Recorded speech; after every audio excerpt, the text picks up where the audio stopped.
将你们年轻一代人全部斩去。 Alur cerita, animasi Donghua. 都给我滚出来！ Chapter 1509. Ketika makhluk-makhluk di darat mendengar kata-kata ini, mereka merasa terkejut, alisnya berkerut. Tempat ini sebenarnya memiliki sejarah yang luar biasa. Tanah pemakaman para Buddha, kolam tempat tulang belulang biksu abadi, ini membuat semua orang menggigil, merasakan hawa dingin menjalari tubuh mereka. Ini terutama terjadi ketika, di mata pewaris garis keturunan biksu kuno, tempat ini sebenarnya suci, luar biasa, menguntungkan, membuat orang lain merasa tubuh mereka menjadi dingin. Ini adalah cairan berharga surgawi. Seorang anak muda hampir tergagap. Kolam ini terlalu menakutkan. Tentu saja, ada juga orang yang percaya bahwa tempat ini pasti memiliki rahasia besar. Sebenarnya akan menciptakan reinkarnasi, menjadi tempat kelahiran kembali. Jelas betapa luar biasanya danau ini. Hanya saja, siapa yang berani masuk untuk menyelidiki? Tidak ada yang bisa menuju ke dasar danau, bahkan sulit bagi singa yang tak takut. Ini adalah sesuatu yang bisa mereka katakan dari kata-katanya barusan. Namun, seperti ini, bagaimana seseorang bisa mengangkat peti itu? Ini membuat beberapa pembudidaya yang hebat sakit kepala, sangat merasa bahwa segala sesuatunya merepotkan. Singa yang tak takut tidak lagi mengatakan apa-apa, sudah menutup matanya. Ia melakukan apa saja untuk menempa tubuh emasnya yang tak tertandingi, akan menjadi ahli biksu legendaris. Keluarganya sebelumnya mengikuti garis keturunan biksu kuno, jadi dia mengerti banyak tentang warisan ini, sangat menyadari betapa menakutkannya mereka. Di pantai, beberapa pembudidaya hebat menyebutkan beberapa pencapaian pertempuran garis keturunan biksu kuno. Para biksu itu benar-benar tangguh. Rumor mengatakan bahwa saat itu, setelah ahli pihak saya menenangkan 9 surga, mereka pikir mereka sudah menstabilkan situasi. Siapa yang mengira bahwa setelah secara tidak sengaja berlari ke kuil kecil, di dalam hanya beberapa biksu tua, pada akhirnya, pasukan besar pihak kita menerima luka serius. Memang, saya juga mendengar bahwa sebelumnya ada seorang biksu Buddha pemula kecil yang tidak terlihat setua itu, tetapi dia juga memusnahkan pasukan besar dari sisi saya. Ketika garis keturunan ini disebutkan, secara alami ada banyak legenda. Singa kecil, apakah kamu yakin bisa masuk ke dasar danau, angkat peti itu? Seorang kultivator hebat bertanya. Aku akan melakukan yang terbaik, seharusnya tidak ada masalah. Singa emas menjawab. Itu juga tidak 100% percaya diri, karena jika legenda itu benar, maka tempat ini sangat istimewa, sangat mungkin sisa-sisa terakhir yang ditinggalkan oleh garis keturunan biksu kuno. Menurut legenda, pasti ada generasi individu yang layak dikuburkan di sini, sampai-sampai mereka bahkan lebih kuno daripada Raja Biksu Abadi. Itu karena ketika Raja Biksu Abadi muncul, garis keturunan biksu kuno telah lama ada di dunia ini. Di pantai, semua orang khawatir, takut bahwa mereka mungkin tidak dapat memperoleh peti kayu yang busuk. Mereka mencoba membuka mata surgawi mereka, tetapi tidak bisa melihat melalui air danau sama sekali.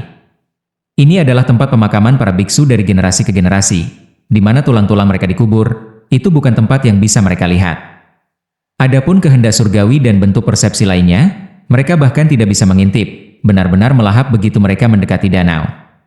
Di bawah ombak, tubuh Si Hao pecah berkeping-keping, benar-benar hancur berantakan, bahkan roh primordialnya akan berpisah, berubah menjadi bola cahaya, akan meninggalkan tengkoraknya. Ini adalah cedera serius yang sangat mengerikan, ada kemungkinan dia akan mati di sini.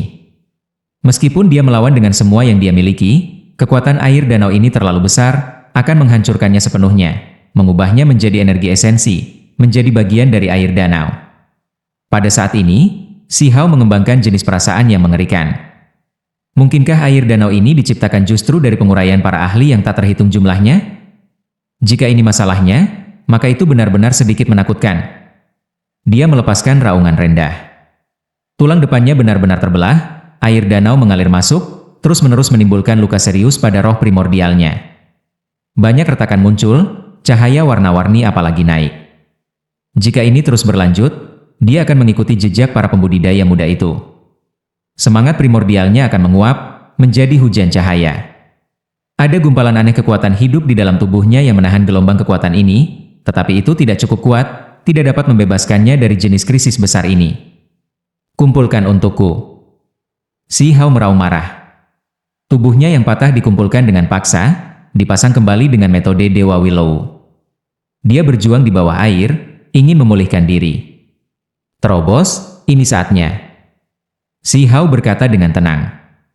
Setelah secara singkat menyatukan tubuhnya, dia mulai menyerang pada titik terobosan. Tempat ini sangat damai, jadi dia ingin naik ke alam pemutus diri. Dia sudah mengumpulkan cukup banyak, dan sekarang, dia ingin menerobos dalam bencana. Gelombang cahaya surgawi yang menakutkan meletus di dalam tubuhnya. Meskipun tubuhnya terbelah dan berkeping-keping, compang-camping, kekuatan misterius masih muncul di tubuhnya. Ini adalah gerbang di dalam dirinya yang dibuka, satu demi satu, melepaskan vitalitas yang kuat, menyembuhkan dagingnya, memulihkan semangat primordialnya, membuatnya berkembang dengan kekuatan lagi.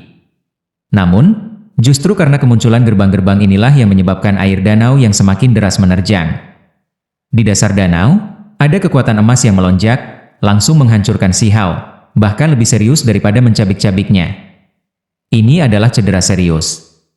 Orang harus memahami bahwa Si Hao memiliki luka dao hebat yang ditinggalkan dari pegunungan pengobatan surgawi, dan sekarang, di tempat ini, dia ditekan berulang kali, jadi tentu saja keadaan menjadi sangat buruk. Kekuatan macam apa ini? Si Hao terkejut. Ketika dia menerobos, dia benar-benar menghadapi jenis serangan ini. Dia menerobos, menyerang di breakpoint, tetapi dengan paksa terputus. Saat ini, tubuh fisiknya pecah, roh primordial terpisah dari tengkoraknya, juga berkedip terus-menerus, terkorosi oleh gelombang kekuatan emas itu, akan hancur. Pada saat ini, dia berubah menjadi gumpalan pasta berdarah dan tulang yang hancur, diseret ke dasar danau. Air danau di sini menjadi lebih padat, mengandung kekuatan yang tak terbayangkan. Namun, Si Hao malah tenang. Semangat primordialnya masih belum pecah, dengan jelas menangkap pemandangan di bawah. Dia langsung merasa ngeri. Tulang, tumpukan demi tumpukan, semuanya terhubung. Ini adalah pemandangan di dasar danau. Air danau di atas tampak suci, memancarkan kecemerlangan, berkilau dan tembus pandang. Namun pemandangan di bawahnya adalah tulang patah yang mengerikan di mana-mana. Adegan macam apa ini? Ini adalah tanah suci biksu kuno yang dibicarakan oleh singa emas, tanah peristirahatan terakhir yang abadi. Tulang menumpuk di mana-mana, itu benar-benar agak aneh dan menakutkan. Si Hao sangat terguncang. Pada saat yang sama, dia berada di saat paling berbahaya dalam hidupnya. Cahaya warna-warni keemasan dilepaskan tepat oleh tulang-tulang ini, berharap untuk sepenuhnya menyempurnakannya. Ini terutama terjadi ketika di tumpukan tulang, ada beberapa tulang yang awalnya berwarna emas. Mereka sangat surgawi, melepaskan cahaya lembut, mengelilinginya, berharap untuk sepenuhnya memurnikannya. Saat ini, kondisinya sangat mengerikan. Dia sudah tidak memiliki bentuk manusia yang lengkap, menjadi segumpal daging dan tulang yang patah. Jika dia terus dibatasi seperti ini, itu akan sangat berbahaya. Bola cahaya ini menyala seperti tungku emas, membakar dan memanggangnya. Orang dapat dengan jelas melihat bahwa roh primordial Si Hao juga pecah, sama seperti tubuhnya, tidak dapat tetap utuh. Apakah aku benar-benar akan mati di sini? Si Hao benar-benar tidak mau. Dia tidak mau menyerah, masih melawan, berjuang. Proses terobosan barusan terputus. Sekarang, dia sudah tidak memiliki kekuatan yang lebih besar. Gumpalan daging Si Hao meledak, hancur sekali, menjadi kabut berdarah, bahkan tulangnya menjadi partikel seperti pasir. Dia sekarang benar-benar hancur berantakan. Pada saat ini, roh primordialnya berubah menjadi banyak fragmen, bersinar di sini, akan menyebar ke segala arah. Namun, Si Hao masih berjuang tanpa akhir. Dia menggunakan semua metode yang dia tahu untuk mencegah dirinya dari kematian, berharap untuk bertahan. Pada saat ini, semua jenis teknik berharga muncul, semua jenis simbol berkembang bersama. Dia menggunakan semua metode yang bisa dia pikirkan. Jenis suara tulisan suci yang aneh terdengar. Kali ini, itu bahkan lebih besar dari sebelumnya, dan itu memungkinkan dia untuk menyadari sepenuhnya bahwa ini adalah kitab suci yang tidak dapat dihancurkan. Itu berubah menjadi simbol satu demi satu, menyatu dengan dagingnya yang terfragmentasi, terus-menerus kusut di sekitarnya. Seolah-olah tanah liat sedang dibuat, dihancurkan dan ditempa berulang kali. The Imperishable Scripture adalah teknik yang ampuh untuk mengolah daging sejak awal. Dalam domain ini, itu bisa menampilkan efek ajaib yang tak terbayangkan.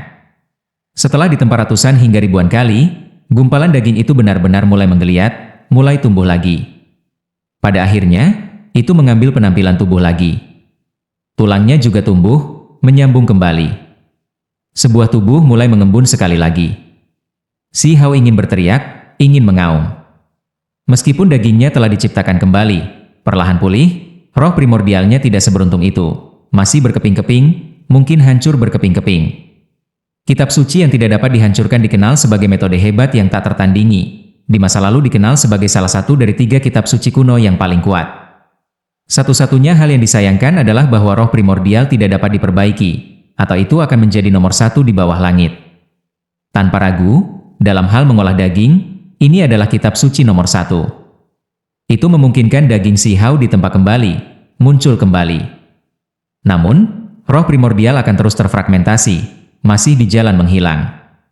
Si Hao melepaskan raungan yang hebat, cahaya roh primordialnya melakukan segala yang dia bisa untuk bergegas ke tubuhnya. Fragmen-fragmen itu menuju ke tengkoraknya, tetapi pada akhirnya, sebuah tengkorak emas menariknya, mencegahnya melakukan apa yang dia inginkan. Di dasar danau ada banyak potongan tulang surgawi, salah satu tulang emas bahkan lebih misterius, sebenarnya akan menyedot roh primordial Si Hao. Pada akhirnya, fragmen roh primordial ini bersinar, dibiarkan tanpa pilihan. Mereka bergegas ke dada Si Hao, bergabung ke organ dalamnya, tidak mau keluar kembali. Rekonstruksi daging, rekonstruksi roh primordial. Si Hao berkata dengan raungan rendah.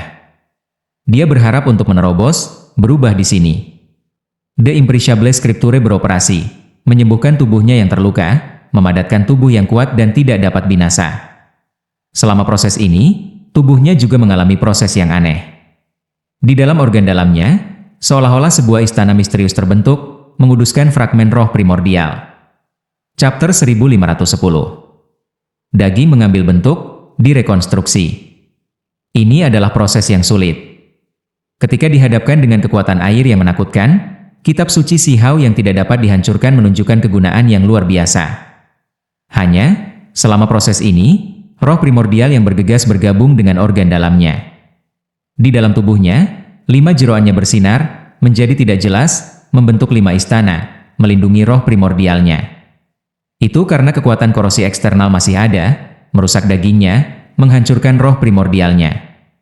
Sementara itu, dagingnya dilindungi oleh Imperishable Scripture, simbol-simbol aneh mengembun ke dalam dagingnya, sehingga tidak mudah meledak lagi. Namun, roh primordialnya tidak didukung oleh kitab suci, sehingga membuatnya sangat lemah. Pada akhirnya, organ dalam dagingnya benar-benar berubah menjadi istana, melindungi roh primordialnya. Ini adalah jenis keajaiban, itu benar-benar muncul seperti ini. Dalam keadaan seperti ini, Si Hao merasakan kedamaian yang langka. Dia menjadi tenang, tidak merasa takut, tidak merasa khawatir, malah menonton semuanya tanpa emosi, mengamati perubahan yang terjadi pada dirinya sendiri.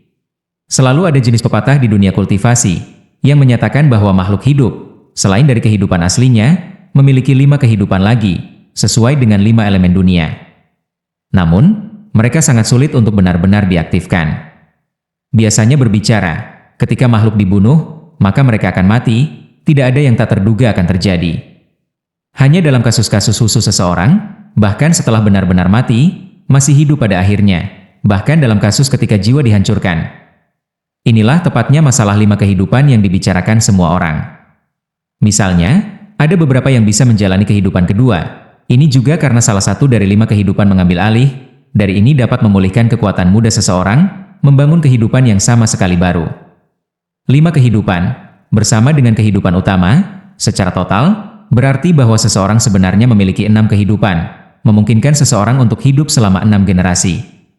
Itu sebabnya di zaman kuno, ada juga orang yang ingin membangun 6 reinkarnasi Dao. Teliti jenis rahasia ini.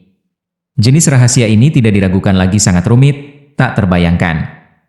Jalur 6 reinkarnasi, orang yang berjalan di garis depan justru adalah Raja Abadi 6 Dao reinkarnasi dari garis keturunan biksu kuno. Saat ini, Si Hao melihat hal-hal yang terjadi di tubuhnya, mendapatkan beberapa wawasan, memahami 5 kehidupan dari perspektif yang berbeda. 5 jeroan membuka 5 gerbang, masing-masing terhubung dengan kehidupan. Dia berkata pelan pada dirinya sendiri. Dia menyaksikan beberapa misteri yang mendalam, tetapi ini tidak berarti bahwa dia merebut 5 kehidupan, melainkan hanya bahwa dia menyaksikan beberapa hal yang paling sederhana dan mendasar. Tentu saja, ini berbeda dari jalur kultivasi masa lalu, itulah sebabnya tingkat pemahamannya juga berbeda. Alasan mengapa dia bisa memiliki pencapaian hari ini sangat terkait dengan menggunakan tubuh sebagai benih, terus membuka gerbang di dalam tubuhnya. Inilah mengapa dia bisa menyaksikan beberapa hal aneh. Roh primordialnya dipupuk di 5 istana di dalam 5 jeroannya, perlahan pulih, terlindungi di dalam. Singkatnya, roh primordialnya saat ini dibagi menjadi 5 bagian, secara terpisah tersembunyi di 5 istana yang tidak jelas seperti 5 dewa, ditahbiskan di sana, dikultivasikan di sana. Setelah waktu yang tidak diketahui berlalu, daging Si Hao menyelesaikan rekonstruksinya, roh primordialnya perlahan dipulihkan. Dia melepaskan teriakan ringan. 5 bagian roh primordial bergegas keluar dari istana, berkumpul bersama lagi, membentuk roh primordial yang lengkap, dan kemudian memasuki tengkoraknya. Pada saat ini, dia merasakan bahwa tubuh yang direkonstruksi sangat kuat, sebenarnya untuk sementara menghentikan korosi air danau. Si Hao terkejut. Roh primordialnya jelas kembali ke tengkoraknya, namun 5 istana jeroan masih tersisa, apalagi melepaskan gelombang suara tulisan suci yang tidak jelas. Apa ini? Dia sangat terkejut. Roh primordialnya sudah tidak ada lagi. Siapa yang melantunkan kitab suci? Suara tulisan suci sangat tidak jelas, dan juga sangat jauh, seolah-olah berasal dari batas cakrawala, juga seolah-olah beriak dari gurun besar, sangat misterius. Si Hao mendengarkan dengan cermat, tetapi tidak dapat memahaminya, tidak mengetahui jenis kitab suci apa itu. Kemudian, sesuatu yang lebih aneh terjadi. Sosok yang tidak jelas muncul, membawa energi abadi, muncul di 5 jeroan. 5 istana tepatnya berada di 5 jeroan, misterius dan mencengangkan. Sosok yang tidak jelas itu tidak memasuki 5 istana, melainkan duduk di ruang di antara mereka. Itu tidak bergerak sama sekali, seolah-olah mendengarkan dengan hormat, seolah-olah mendapatkan pencerahan di sana. Si Hao segera menyadari bahwa sosok buram itu justru salah satu makhluk yang dihasilkan oleh 3 bunga dao besarnya. Itu dia, orang yang sepertinya hidup di masa lalu. Si Hao terkejut. Makhluk itu sebelumnya telah menerima serangan dari guillotine pembunuh abadi untuknya, hampir mati dalam prosesnya, pada akhirnya dililit oleh jejak reinkarnasi, mengikat tubuhnya, baru kemudian tidak menyebar. Setelah siapa yang tahu berapa banyak waktu telah berlalu, sosok itu menghilang dengan sekejap, menghilang. Kemudian, sosok lain berjalan, duduk di sini, tepatnya yang diikat oleh untaian energi asal, makhluk lain yang dihasilkan oleh bunga dao besar yang mekar di atas kepalanya. Ini membuat Si Hao curiga, kedua sosok ini muncul satu demi satu di sini. Apakah mereka di sini untuk mendengarkan tulisan suci, atau untuk melakukan sesuatu yang lain? Dia berkonsentrasi mempelajari ini, merasa seperti semua yang dia lihat hari ini tidak hanya aneh, mereka juga akan mempengaruhi banyak hal di masa depan. 5 istana jeroan memiliki rahasia besar, berisi kekuatan tak terbayangkan yang layak digali di masa depan. Sekarang, dia tidak punya waktu untuk berpikir terlalu banyak lagi. Dia sudah tenggelam ke dasar danau, duduk di atas tumpukan tulang, saat ini dalam keadaan seimbang. Sayang sekali, meskipun roh primordial saya kuat, tidak ada cara untuk mengolahnya. Jika ada sesuatu yang sebanding dengan kitab suci yang tidak dapat dihancurkan untuk daging, maka itu akan menjadi tidak ada bandingannya. Si Hao menyesal. Namun, dia juga tahu bahwa ini tidak realistis. Bagaimana mungkin semua kitab suci terbesar jatuh ke tangannya? Tanpa ragu, dagingnya secara bertahap menahan cobaan ini. Selain perlu dengan hati-hati melindungi roh primordialnya, dia sudah bisa bergerak tanpa banyak menahan rasa takut. Kali ini, dagingnya meledak berkeping-keping, dan kemudian kitab suci yang tidak dapat dihancurkan menunjukkan kekuatannya, merekonstruksi dagingnya. Ini sama dengan kelahiran kembali. Kapan saya dapat membuat kitab suci saya sendiri? Dia berkata pada dirinya sendiri. Dia tahu bahwa ini masih jauh, kecuali dia benar-benar menguasai banyak metode dunia, apapun yang dia buat sendiri juga tidak akan begitu ajaib. Si Hao tidak terburu-buru untuk bangun, melainkan memahami segala sesuatu tentang dirinya di sini. Dia mengkonsolidasikan dagingnya, membentuk kembali tubuhnya. Dia tidak merebut kekuatan di sini, melainkan murni mengandalkan kekuatan yang dilepaskan oleh gerbang di dalam tubuhnya. Meskipun dia saat ini dalam keadaan seimbang dengan kolam reinkarnasi, dia masih merasa was-was. Dia tidak seperti singa emas yang dengan gila-gilaan menyerap ramuan suci di dalam danau ini. Menurut pendapat Si Hao, dengan begitu banyak tulang di danau ini, pasti ada banyak orang hebat yang mati di sini. Ini adalah danau yang dihasilkan dari daging mereka yang terlarut, jadi dia tidak berani gegabah mencoba menyerapnya ke dalam tubuhnya. Dia tidak ingin memperbaiki jenis kekuatan ini, dia hanya merasa itu tidak pantas. Menurutnya, ini adalah kolam pemakaman. Menyempurnakan jenis kekuatan ini bukan hanya jenis rasa tidak hormat terhadap para biksu kuno, itu juga tidak menghormati dirinya sendiri. Karena aku bisa membuka gerbang potensiku sendiri, melepaskan energi tanpa akhir, merekonstruksi tubuh yang tidak dapat binasa, maka tidak perlu menyerap jenis mayat yang mengubur cairan suci ini. Si Hao hanya memperlakukan tempat ini sebagai tempat penempaan diri, tidak memperlakukannya sebagai tungku obat. Kenyataannya, ini juga sangat cocok dengan ajaran para biksu kuno di masa lalu. Itu karena belum lama ini, Singa Emas telah mengatakan sebelumnya bahwa tempat ini disebut kolam reinkarnasi, juga disebut kolam tempering. Itu belum pernah disebut kolam obat sebelumnya. Kolam tempering, apakah hanya ada penajaman diri seperti ini? Sekarang saya berhasil melewatinya, apakah ini berarti saya lulus? Si Hao menghela nafas lega, karena dia merasa vitalitasnya berkembang, tubuhnya lebih kuat dari sebelumnya. Tiba-tiba, dia merasakan gelombang keterkejutan. Sebuah suara terdengar dari dasar danau, seolah-olah ada semacam makhluk yang mencoba keluar. Ini membuat kulit kepalanya mati rasa. Kemudian, semua jenis tulang naik. Ada kerangka emas yang muncul, hanya tanpa kepala. Selain itu lengkap, berbeda dari kerangka layu lainnya. Cahaya keemasan melintas. Tengkorak emas yang ingin merebut roh primordial Si Hao sebelum muncul, mendarat di leher kerangka itu sendiri, bergabung kembali. Di bawah tatapan terkejut Si Hao, kerangka emas ini benar-benar bergerak, menjangkau lengan tulang, merentangkan tulang tangannya, menyerang ke arah Si Hao. Si Hao terkejut. Dia benar-benar menderita serangan. Kekuatan pihak lain terlalu besar, apalagi sama sekali tidak mungkin untuk dihindari. Telapak tangan itu mengelilingi seluruh tubuhnya, memiliki makna mendalam dao yang tak tertandingi. Dia sebenarnya tidak bisa menghindarinya. Si Hao batuk seteguk besar darah, memukul sampai seluruh tubuhnya retak. Telapak tangan itu benar-benar tanpa ampun, membuat tubuhnya mengeluarkan suara ledakan, gemetar tanpa henti. Di tepi danau, sekelompok makhluk yang sudah lama tidak bisa duduk diam lagi, merasa waktu telah berjalan terlalu lama. Singa kecil, apakah tubuh emasmu masih belum selesai ditempa?